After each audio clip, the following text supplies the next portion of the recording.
Hello there, I want to share something with you today that's incredibly heavy, but so important. It's about how secrets can hide in the corners of what looks like a perfect life. This is the story of Daniel Harper. Daniel is 38 years old. He's the kind of guy who helps big companies fix their computer problems when everything's falling apart. You know the type, calm under pressure, loyal to a fault, the person everyone calls when things go wrong. He's always believed that honesty matters more than comfort, that truth should come before convenience. That's just who he is. Then there's his wife, Rachel. She's 35, an interior designer with this amazing gift for making houses feel like homes. She's funny, she's warm, she's caring in ways that make you feel seen. Daniel truly believed he knew her better than anyone else in the entire world. He thought they had no secrets between them. And then there's Megan Lewis, Rachel's best friend since college. Megan was the maid of honor at their wedding, the one who planned Rachel's bachelorette party. She's outgoing, adventurous, the friend who's always organizing the next big thing. For 8 months after their wedding, Daniel felt like he was living inside a dream. He and Rachel had been together for 4 wonderful years before they got married. They'd just bought their first house together, and life had this beautiful, comfortable rhythm to it. Every Sunday morning, they'd make pancakes together, arguing playfully about whose turn it was to flip them. They'd spend entire evenings debating which movie to watch, laughing about how terrible they were at decorating their own home. Even though Rachel did it professionally, life felt normal, life felt happy, life felt safe.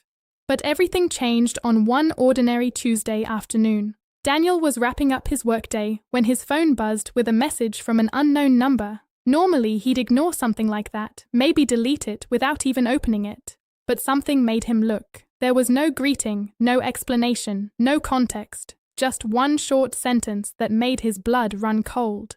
"You deserve to know what happened before your wedding." Below that sentence was a video file. His hand was shaking slightly as he pressed play. The video was shaky, clearly filmed on someone's phone during a party. Loud music thumped in the background.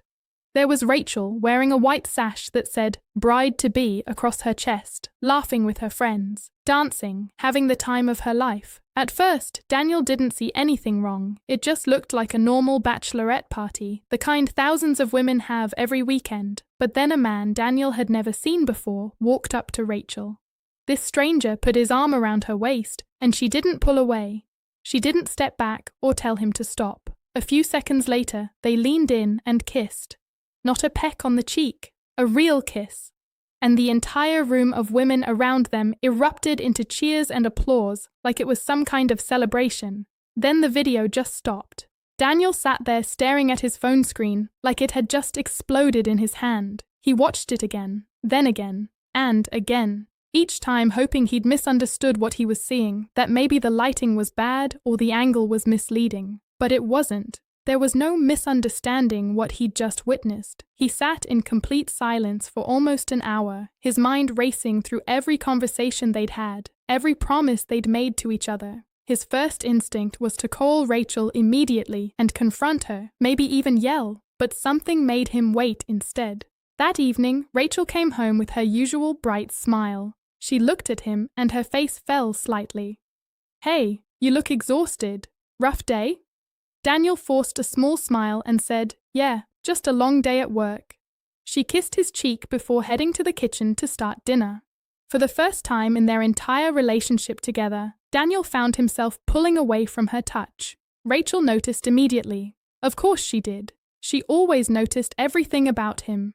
"What's wrong?" she asked, concern filling her eyes. Without saying a word, Daniel handed her his phone with the video pulled up. She looked confused for a second, then pressed play. He watched as all the color drained from her face in real time. She went completely pale. She couldn't even finish watching it. She looked up at him, her eyes already filling with tears, and said those words everyone says when they're caught. "Daniel, I can explain." Daniel had only one question, just one. "Why didn't you tell me before we got married?" Rachel's tears started falling then. She told him she'd been terrified. She said she thought if she told him the truth, he would call off the wedding and leave her forever.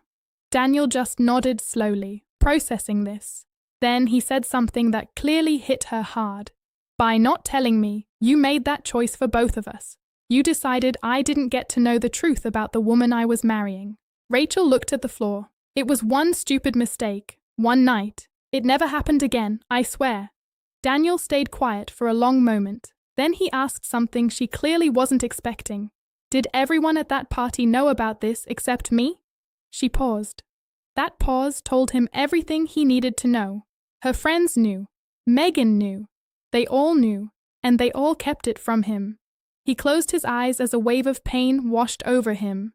The betrayal suddenly felt so much bigger than just one kiss. It felt like every single person in that room had been keeping a secret from him, like he'd been the only one living in ignorance about his own life. Rachel started crying harder. She said she'd wanted to tell him so many times that the guilt had been eating her alive, but she said every day that passed made it harder to bring up, that she kept thinking maybe if enough time went by, it wouldn't matter anymore.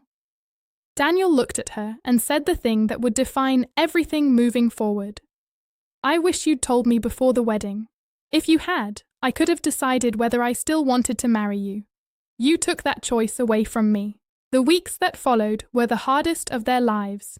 They didn't divorce immediately, but they didn't pretend everything was fine either. They separated for a while, started seeing a marriage counselor, trying to figure out if their relationship had any future at all. Every session came back to the same impossible question: can trust ever be rebuilt after 8 months of silence?